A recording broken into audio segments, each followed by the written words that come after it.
Chapter 33, we find out that sometimes, we know this about Edna, she likes to go see Mademoiselle Reisz.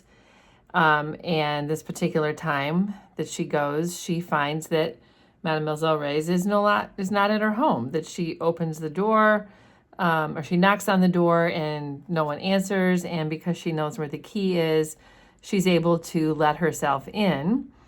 And that this was sort of a regular occurrence, that sometimes she would go to see her and find her not at home, and then she would let herself in and wait for her.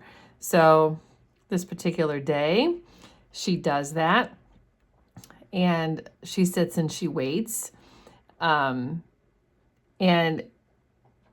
it says that she wants to talk about Robert. That's why she'd like to go and see her. There's a small flashback. We find out that she'd been working and doing her painting. Madame Ratignolle had come over and says that she goes, like, she kind of drags herself over, is how she describes it, avoiding the public thoroughfares. So Mademoiselle Ratignolle is embarrassed for people to know that she's going to see Edna. This tells me that she's judging what Edna is doing, as I'm sure a lot of people would.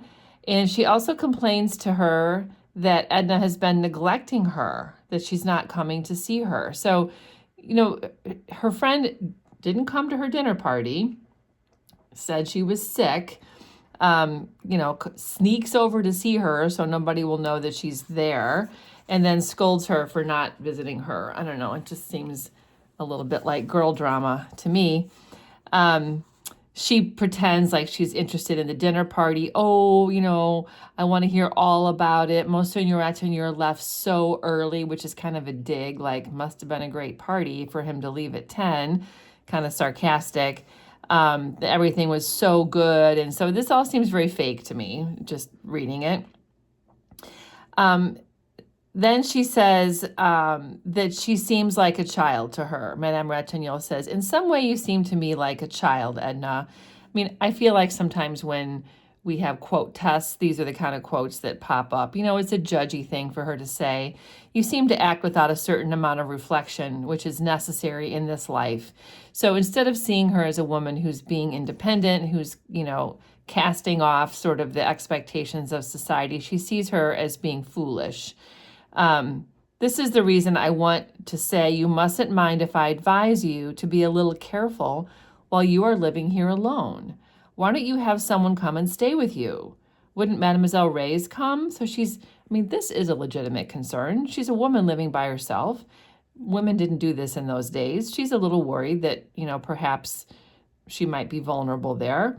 But she's also going to be getting at the deeper matter, which is that some people have been talking that Arobin is visiting her. So the scandal is already leaked for sure, that there's a little affair going on here. And that Mr. Arobin has a terrible reputation. So he's someone who uses women, he's a womanizer, and clearly Edna is known now to be having an affair with him. And Edna's like, well, doesn't he boast of his successes? Like, he's a successful person. And she says, I believe he is a decent fellow as far as that goes, but his character is so well known among the men. I shan't be able to come back and see you. It was very, very imprudent today. So this is interesting.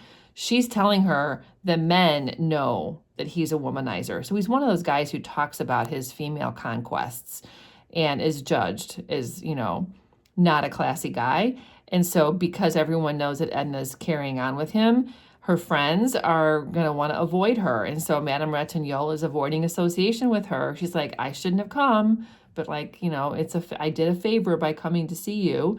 And of course, Edna is, I'm sure, annoyed. "Mind the step," cried Edna. "Don't neglect me," entreated Madame Ratignolle, "and don't mind what I said about Arobin or having someone to stay with you." Okay, so she says this to her and then says, "Oh, ignore what I said." So she's just very two-faced. "Of course not," Edna laughed. "You may say anything you like to me." So she just blows her off completely. Then in the afternoon, Mrs. Merriman and Mrs. Highcamp had made their party call. So I just want to explain what this is. just remember how the women in those days are supposed to have their reception day, and Edna's was on Tuesdays when women would come and visit her. All women had days like that. Another sort of social expectation was that if you were invited to a party, you had to go back to that hostess's house within a week and visit them. And so that's what these two women have done. Mrs. Merriman and Mrs. Highcamp have come to her new house, her new little pigeon house, for their party call, just to like stop in after having been entertained by her. They invite her to come and play a card game, which is 21 is what this translates to from French to English. So they're like reciprocating the invitation. This is all what's expected to be done. She was asked to go early to dinner, and Mr. Merriman or Mr. Arobin would take her home.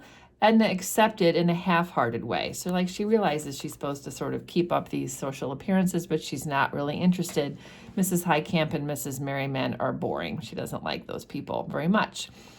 So then she goes to Mademoiselle Reisz's. So this is all like what happens before she goes to Mademoiselle Reisz's, and it's also explaining for us why she feels the need to go. You know, all of this, these visits from these women have worn her out, and I'm sure to some degree depressed her.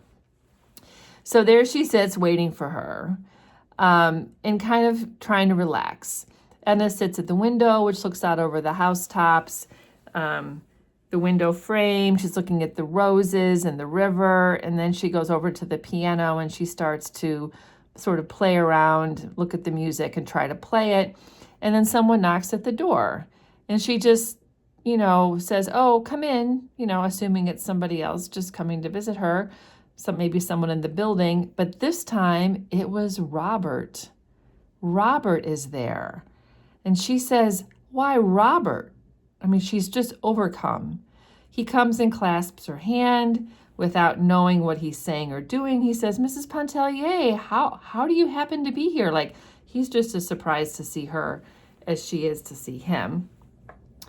And Edna is very shook up. She's like, "When did you come back?" I mean, she's pissed, I'm sure, too. And he's like, "Oh, just the day before yesterday." Day before yesterday. She had imagined all this time that when he returned, he would seek her out. And of course, that's not what he did. And he had lived under the same sky for 2 days, and she didn't know it. I mean, this is upsetting to her.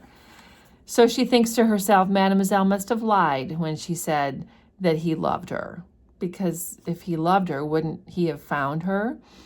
And she just can't get over it. Oh, day before yesterday. Then if you had not met me here, you wouldn't have come to see me. She's like, oh, like it would have been even more days if we didn't just bump into each other. And he says, "Oh, no, I would have come to see you. There's just been so many things to do." You know, he's like, "Oh, I started in at once with the old firm." So he's gone back to his previous job. After all, there is much chance for me here as there was there. So he's like, it didn't go so well in Mexico. He can do just as much here as he did there. And it might be profitable eventually. And he says the Mexicans were not very congenial. So he didn't get along so well there. So he had come back because the Mexicans were not congenial, she's thinking to herself, not because he missed her. Again, this is going to make her mad too. She had not noticed how he looked, only feeling his presence, but she turned now to look at him deliberately. He had been absent a few months, and he had not changed. So his hair, which matches her, looks the same. His skin, not as burned maybe, but he still looks like the same person. 100 times Edna had pictured Robert's return and imagined their first meeting. It was usually at her home, is what she imagined him, you know, coming to visit her. She always fancied him expressing or betraying in some way his love for her. So she would always picture him coming back and saying that he loved her. And of course, that's not what's happening in this moment. He says, "I was surprised to hear of Mr. Pontellier's absence. It's a wonder Mademoiselle Reisz did not tell me. And you're moving. Mother told me yesterday. I would think you would have gone to New York." So he's like, "Why did you move to this house? Why aren't you with your husband or with your children? And I hear you're going abroad and you won't be at Grand Isle." So he's heard all these rumors. And Edna ignores it all. And she says, "You do remember that you promised to write me when you went away." He's like, I didn't think my letters would be of any interest to you, which is a lie. Of course they would have been of interest to her. That's an excuse. It isn't the truth. She completely calls him out. And then she says, he asks if she's going to wait for Mademoiselle Reisz. And Edna's like, she's had enough. She's like, no, I have found that when she's absent this long, it's liable not to be till way late that she comes back. And Edna says, would you wait for her? And he says, no, not if you think it will be late. And so they leave together. Edna locks the door and puts the key back in its hiding place. And when they walk past the Pontellier mansion, Robert sees it kind of for the first time. Like, he never had known her. He says, I never knew you in your home. And she says, I'm glad you did not. And when he asks why, she doesn't answer. It's because she wasn't her true self there. And then she asks him to please stay and have dinner with her, which he agrees to do. And he has a moment where he kind of lets his true feelings show. He says, oh, you know I want to stay if you will let me. All the softness comes back. And she says, this is the first time you've seen like the old Robert. And so they're going to have dinner together, which of course is going to make her feel so much better. And then Robert notices a picture of Else Arobin, and he's like, what is this picture doing here? Why do you have a picture of this guy in your house? And she says, oh, I was trying to sketch his head one day, and he left me a picture. And he's like, oh, I would think you would have returned it to him. Like, if you've done with the sketching, wouldn't you give the picture back? He's expecting that she's keeping it because she has a crush on him. And she blows it off. She's like, oh, I have so many photographs. I would never think of returning them. They don't amount to anything. Robert is clearly jealous. It seems to me, do you think his head worth drawing? Is he a friend of Mr. Pontellier's? You never said you knew him. He isn't a friend of Mr. Pontellier's. He's a friend of mine. I always knew him, is what she says. Robert throws aside the picture. I've been seeing the waves and the white beach of Grand Isle. He asks her, what you've been doing. And she says, I've been working like a machine and feeling like a lost soul. There was nothing interesting. She leans her head on her hand to shade her eyes from the light. And he's like, what are you feeling and doing all these days? And she repeats the same thing. It's kind of all the same, nothing's interesting. And she says, you're cruel, because she's kind of playing with him. And then they sort of sit in silence until dinner is served. So, there's moments where it's kind of warm, and then it gets sort of testy again, a little bit awkward. So they're having dinner in this very small dining room. He goes out to get cigarette papers, and when he comes back, he finds that Celestine has served the black coffee. And he says, oh, maybe I shouldn't have come back. When you're tired of me, tell me to go. And she says, I'm never tired of you. You must have forgotten the hours and hours at Grand Isle that we spent together. She's like, don't you remember how much time we spent? And he says, you never tire me. And he says, I have not forgotten. So, they're remembering. He takes out his tobacco pouch, which he laid upon a table, and it's very fancy, silk embroidered. And she's like, where did you get that? You used to have a rubber pouch. And he says, yes, it was lost. And she's like, where did you buy this one, in Mexico? And he says, it was given to me by a Vera Cruz girl. Okay, so now it's her turn to get jealous. And she starts to pry. Oh, they're very handsome. These Mexican women, very picturesque with their black eyes and their lace scarves. He's like, some are and some aren't. What was she like, the one who gave you the pouch? You must have known her very well. She was ordinary. I knew her well enough. Very vague. Also, I'm sure makes her uncomfortable. Did you visit at her house? Was it interesting? He's like, there are some people who have left impressions not so lasting as the imprint of an oar upon the water.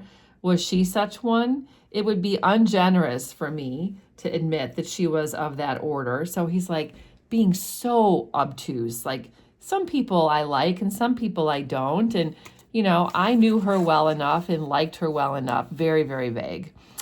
So then all of a sudden, We have another house guest. Up comes Arobin. We find out that he had dropped in with a message from Mrs. Merriman to say that the card party was postponed on account of illness of one of her children. And Robert's like, oh, how do you do? And Else is like, oh, LeBrun, to be sure. I heard yesterday you were back. How did they treat you in Mexico? Fairly well. So Edna has now both of these men in the same room. So remember, Else Arobin has come to say the card party's been canceled and discovers the two of them having dinner. So there's a little bit of a dig here. Arobin says, well, not well enough to keep you there. So clearly it wasn't that great. Stunning girls, though, in Mexico. I thought I should never get away from Vera Cruz when I was down there a couple years ago.